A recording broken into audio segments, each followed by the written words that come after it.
Hey everybody, it's Matthew here. Welcome back to another Audioblog video in the Audioblog series. In case you don't know, I am the owner of this channel. Every couple of covers, 3 or 4 usually, I like to upload a blog just to talk about a little bit of the goings-on behind the scenes. It's a chance for me to connect to you and for you to get to know me better, just to kind of make that connection between creator and audience and whatnot. And so a lot of you might be new after my most recent 3 covers on this channel. Probably a bunch of you were brought here by Review Starlight covers. Thank you so much for coming by. If you're not already subscribed, please hit the subscribe button. You can also follow me on Twitter, Matthew Sepia Days, where you can get kind of more timely updates on what's going on. And so today I wanted to just share a couple of thoughts that I've been having about covering songs from 2D idol franchises. You know, if you look back to my channel over the past couple of years, you see that things really started taking off when I did Love Live covers, mostly Aqua, and then after that I did Bang Dream, and then most recently Review Starlight, so definitely a lot of Bushiroad bias, but that's okay. Definitely really enjoy their stuff, and I'm not ashamed of that. I wanted to talk about something that has always kind of weighed on my heart when it comes to the cover community for these types of franchises. You know, where it's not really just the songs that we all love, but it's the characters behind the franchises and the characters that sing those songs. And so, you know, if you look at back in 2017, where I first started doing those Love Live covers, you saw that the casting, you know, the people that I asked to sing for those covers, I tried to cast them such that they were very similar, either in voice type or just kind of in the personality they portrayed to the actual characters in the franchises. And, you know, that was just, to be honest, I think that was just kind of a standard of the cover community at that time. You know, when you did a big chorus where you got 9 people to sing, you know, to represent the 9 people of Muse or Aqua, you just tried to get them to sound the same. And, you know, I think that's a lot of fun. There's a lot of value in that when it comes to creating music. But one thing that really stood out was that if your voice, right, was not like any of those 9 characters, then you were kind of screwed when it comes to participating in these, you know, in these big cover choruses. You know, if you want to do your own thing, your own covers as a solo person, you're perfectly fine, right? You could do that, and lots of people found success there. But if you really wanted to participate in, you know, a big chorus where, you know, there were 9 people representing the 9 original characters, you were out of luck. And what happened was there were actually many people who I think tried to kind of change their voices or, you know, act the part. And, you know, some people are really good at that. There's, you know, an entire industry called voice acting where you kind of modify, you know, the way you deliver your speech and your singing to portray a character. But, you know, a lot of singers in the cover community, not the voice acting community, but the cover community, you know, I think they probably did a lot of harm physically to their voices. And I think psychologically, I think as a community, we did them a lot of harm by constantly rejecting them for these types of roles. If you look over to 2018, you know, when I did more Love Live covers, specifically My Tonight, Awaken the Power, and then obviously, what's it called? Wonderful Stories. You know, I made a subtle change for My Tonight. I still asked the exact same crew of people as kind of my very first Mijuku Dreamer cover to come back, but I did not represent them in the video with the Aqua characters. And when their names popped up, it was their own screen names, not the names of Chika or Hanamaru or whatever. It was their own names, their own aliases. And, that seemed to work perfectly fine. Nobody said anything. The next one was Awaken the Power. And there, I didn't even bother having any resemblance at all to the original. It was just an original cast. It was still 11 people because, I think there's a lot of fun sometimes in doing that type of thing. But they were not based on the voices of the original Aqua characters. The scripting was completely different. Everything was just different. And, by and large, the feedback was very positive. But you can kind of sense, some of the comments, they were kind of wondering about, why did you change this or that? Why were things different? And to be honest, that is not a new phenomenon when it comes to anime in general. There has always been that debate of, dub versus sub. And then, not just that, when the dub does appear, why did you change the line to something else, right? But that's not the point. The point is about the singers, right? Because at the end of the day, this is a cover community, right? We love to sing. We just all happen to love singing about anime and, Vocaloid and those types of things.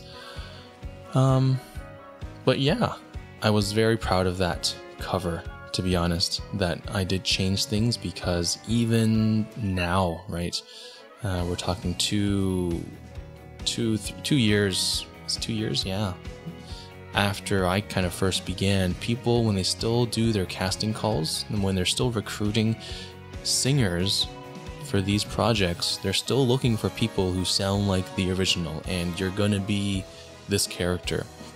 And again, there's a lot of fans of these franchises who would love to sing covers of these songs in groups, but I think they often feel left out because their voice type just, doesn't match any of the original characters.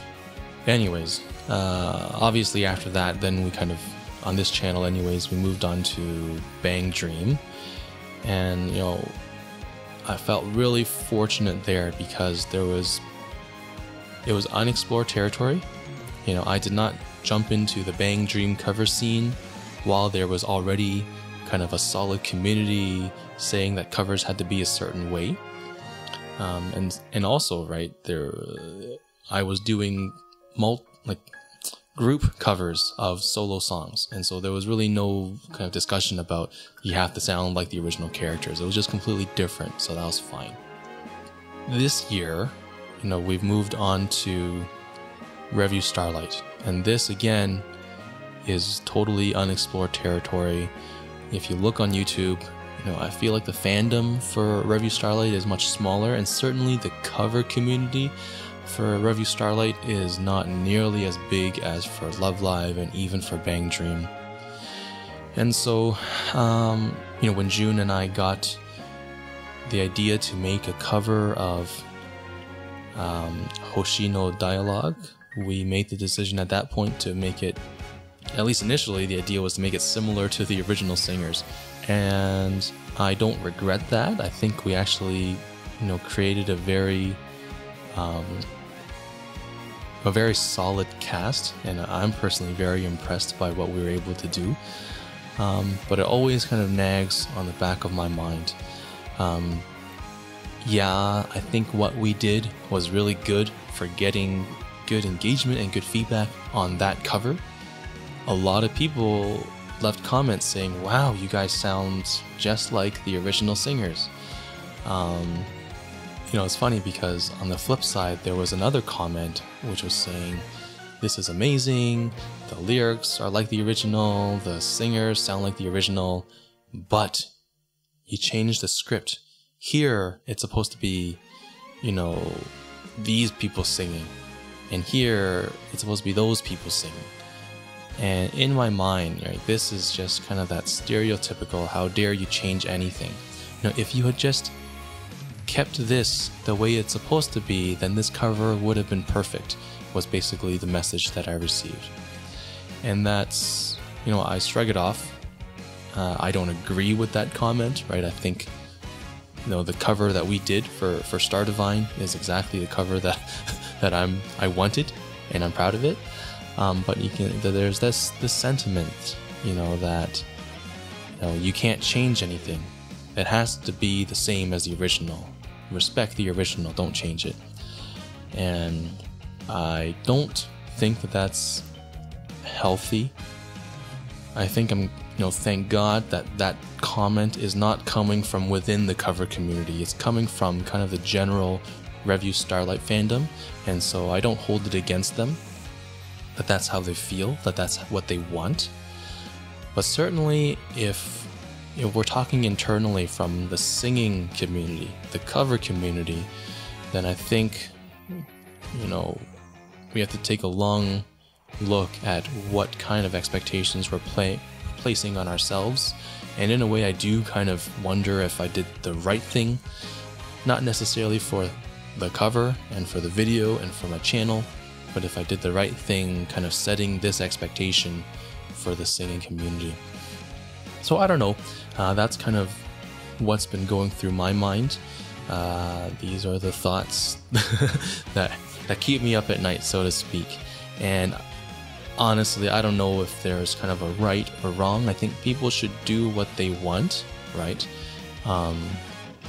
If they want to sing like the original singer, then they should feel empowered to do so. Good for them, right? Because I've done it, right, with my groups in the past, and we're all very proud of our work. And we've also taken the opposite route, where we said, screw the expectations, we're just going to do the thing we want to do, and it's still going to be good, and we're going to be proud of that.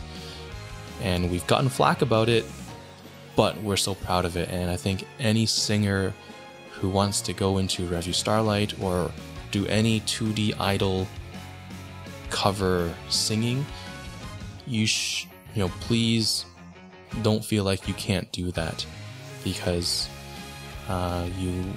it's so important to do something that you feel like you can own, and also not to encourage people to potentially damage their voices, and not to alienate people and to exclude people just because they sound a certain way. So anyways, that's kind of my thoughts about this whole issue of doing covers and sounding like the original singers. There's a lot of nuance to it. Please let me know what you think, right? What are your thoughts about this? If you're a singer in the community, what do you think?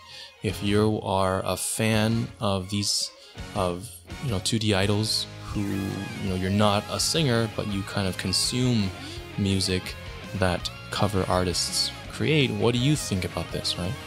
And let's keep the discussions civil and respectful. Anyways, I don't have, at the moment, any more plans, concrete plans anyways, to do more Review Starlight covers. I just need a change in pace for myself personally.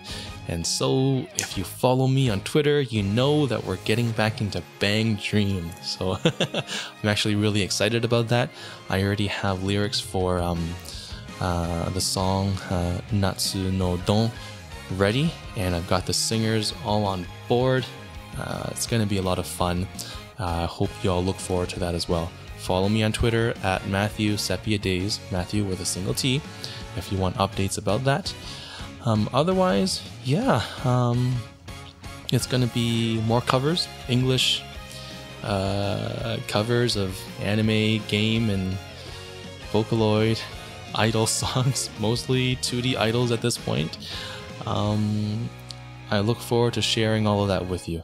Have a good day, and I'll see y'all next time.